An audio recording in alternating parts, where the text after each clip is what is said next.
Okay, a monkey pod bar on the Big Island of Hawaii with an epoxy finish. And we had to scrap the first time, re-sand it down because we had bubbles and a bad mix.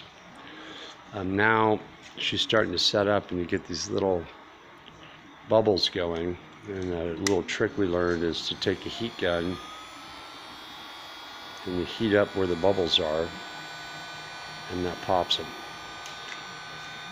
So you kind of got to babysit after you do the pour if you want a good finish, and you come up and just heat up the bubbles and they pop. Also helps with leveling it out, and it's worth taking your time. Don't drink alcohol while you're pouring or mixing, because that's why you'll end up having to sand it down when you do it, like we did. But the result is turning out pretty good.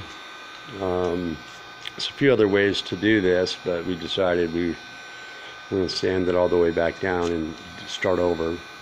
You can sand and do another coat of epoxy if you like. A lot of people do that because it takes a lot of time. But we wanted, well, this homeowner, he owns an Airbnb here on the Big Island. And this is for his clients that come to stay with him because the closest bar is like 20 miles away. But this is our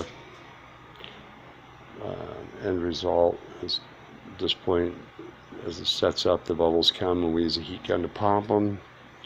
But the finish really started to pop. And that's a good thing. That's just the word I use to say that it's pissed off. And I've done epoxy in the past, but normally if we were doing anything this big, we had another guy that would come in and do it because that was all he did was epoxy. But this is turning out nice. You know, epoxy's a little bit unforgiving. If you screw up and it starts to set up, that's it. You know, you get what you get, and then you gotta fix it. We saved enough epoxy to do a touch-up coat. And the key with epoxy is to make sure that you follow the instructions to a T.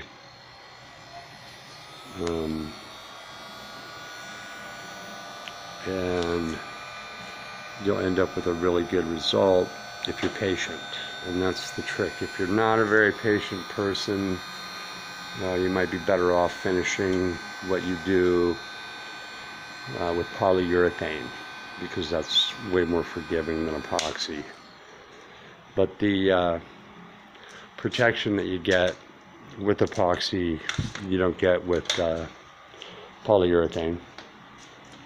And this is kind of the owner's choice. I think it was a good one. You can see the reflection.